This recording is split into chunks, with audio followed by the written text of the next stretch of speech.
से मोटिवेट करें। धन्यवाद।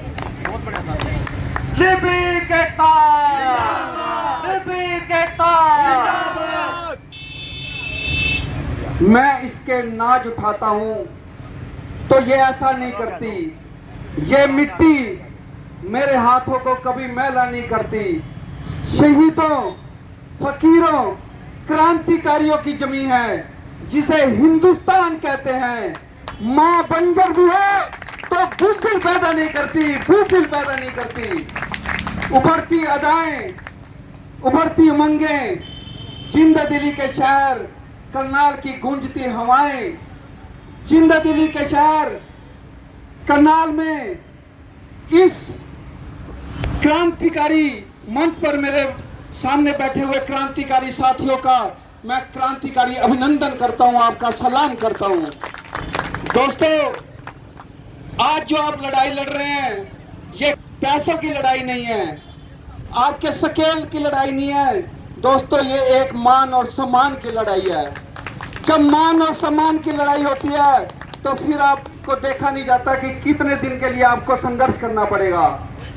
अभी सरकार आपको बुलाएगी, तरह तरह के प्रलोभन देगी कि हमें कितनी विपरीत परिस्थितियां आई हुई हैं, आपको किस तरह के प्रलोभन देगी, लेकिन आपने तब तक नहीं मानना जब तक आपका स्केल 35-400 ना हो जाए दोस्तों, 35-400 ना आ जाए।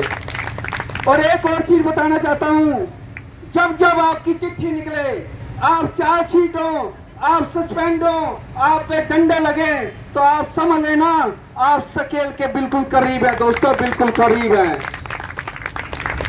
क्योंकि सरकारें हमेशा दबाने के काम करती हैं, लेकिन हम अपने हकों को लेकर रहेंगे। फूल बनकर जो जिया, फूल बनकर जो जिया उसको यह मसला गया, आदमी फौलाद के सांचे में ढलना चाहिए। और छीनता हो हक तुम्हारा जब कोई उस वक्त, तो आंख में आंसू नहीं, शोला निकलना चाहिए, शोला निकलना चाहिए। दोस्तों, ये जो सरकार है इसकी नीतियां इतनी दमनकारी हैं, ये जनता को सरकारी कर्मचारियों के साथ बढ़ाना चाहती है, जनता की नजरों में हमारे को ये उतारना चाहती है, क्योंकि ये चाहते कि जनता और सरकारी अफसर और कर्मचारी लड़ते रहें और हम उसका फायदा उठाते रहें। लेकिन आपको डरना नहीं है। आपने अपने स्केल के लिए एक एक साथी को मैं विनती, इस दरी पे नहीं है, वो जब तक आदेश नहीं आ जाते दरी पे से उठना नहीं है आपने। यदि आपसे ये लोग 100 रुपये मांगे, आप 200 देना, 200 मांगे 500 देना, 500 मांगे 1000 देना, तब इस दोस्तों संघर्ष सफल हुआ करते हैं। आप ये मत सोचना कि दूसरा आया नहीं है दरी पे, दूसरे ने पैसे लिए, क्योंकि चंद लोगों ने ही हमें आजादी दिलवाई थी और चंद लोग ही आपको ये स्केल दिलवा देंगे। और मैं आपको बताना चाहता हूँ, जो आज ऑफिसों का हाल है, आज बिल्कुल काम धंधे ठप हो चुके हैं, बिल्कुल ऑफिसों में काम नहीं। आपकी एक एक अधिकारी को, सरकार को आपकी जरूरत पता लग चुकी है। हम रोज आपसे काम लेते हैं, अब हमें पता है कि 10 दिन से हमारा कोई काम नहीं हो रहा।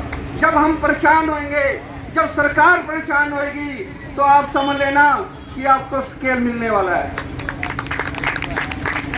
आपका ये संघर्ष शायद आपको बैठे हुए नहीं पता लग रहा होगा, लेकिन इस संघर्ष का पता आम जनता से पूछ लो, हमारे से पूछ लो, सरकार से पूछ लो, बिल्कुल दम आया हुआ है। लेकिन ये सरकार झुकेगी, ये बिल्कुल झुकेगी, लेकिन ये ऐसी सरकार है जब बिल्कुल एंड आ जाता है ना, तब ये झुकती है।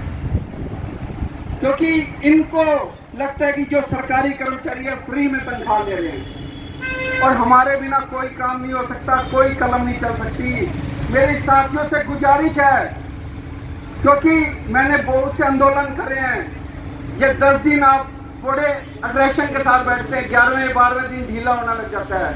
दोस्तों, हर दिन आपका संघर्ष शिखर पे जाना चाहिए, हर दिन शिखर पे जाना चाहिए।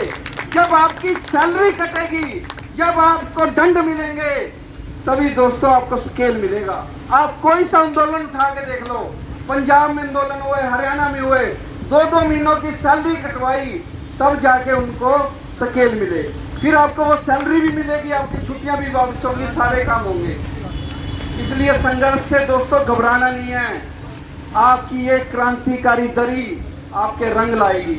और आपने तो पहली बार बैठे हो, पहली बार में कमाल कर दिया दोस्तों, कमाल कर दिया। एक एक महकमा बंद छोड़ चुका है। अब लड़ाई सबकी अपनी अपनी लड़ाई है और सब ने अपने लिए लड़ना है।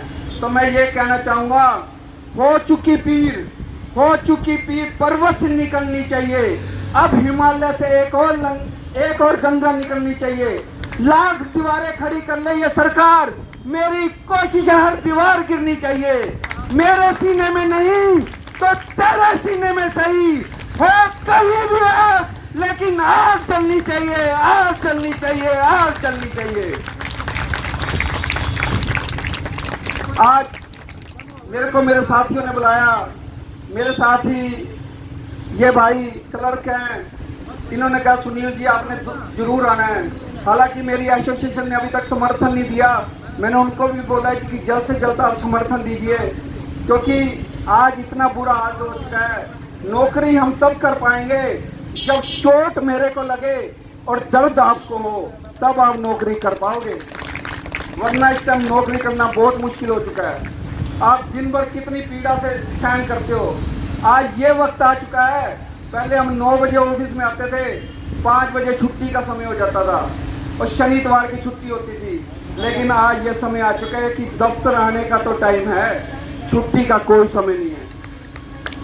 यदि आप प्राइवेट नौकरी करते तो मैं 10 साल प्राइवेट नौकरी करिए, मैं आपको कह सकता हूँ कि आपकी तनख्वाह 1 लाख से ऊपर होती जितनी आप मेहनत कर रहे हैं। लेकिन ये सरकार समझना नहीं चाहती, वो सोचती है कि हम फ्री में दे दें, लेकिन हमारे बिना काम नहीं चलेगा। आप संगठित रहना। फिर मैं आपको फिर एक चेतावनी देना चाहता हूँ, एक आगाह करना चाहता हूँ, संघर्ष हमेशा लंबे होते हैं। जिन्होंने संघर्ष किया, राम बन गए तो बन गए।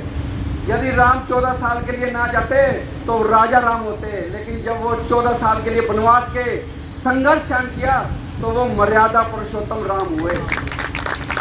आप संघर्ष करोगे तो 1990 की जगह 35-400 आपका हक है, वो आपको मिलेगा और सबको मिलना चाहिए। दोस्तों, ये मेरी भी है और हर कर्मचारी ये चाहता है, एक दूसरे से प्रेम बना के रखें। ऑफिस में भी एक और भी कहना चाहता हूँ, ऑफिस में भी ये सोचेंगे जेई नहीं है, ये हमारा कर्मचारी भाई है। हम ये सोचेंगे क्लर्क नहीं है, ये हमारा कर्मचारी भाई है, तभी हम सरवाइव करेंगे। इसी के साथ मैं चाहूंगा कि मेरे साथ नारे बुलंद करें, कर्मचारी एकता, कर्मचारी एकता, कर्मचारी एकता, आवाज दो, आवाज दो। दोस्तों, जितना बड़ा आपका संघर्ष है ना, आवाज अभी कमजोर है। मैं चाहूंगा आवाज गूंजनी चाहिए। आवाज दो, आवाज दो, आवाज दो। कर्मचारी एकता, कर्मचारी एकता। जय हिंद, जय भारत।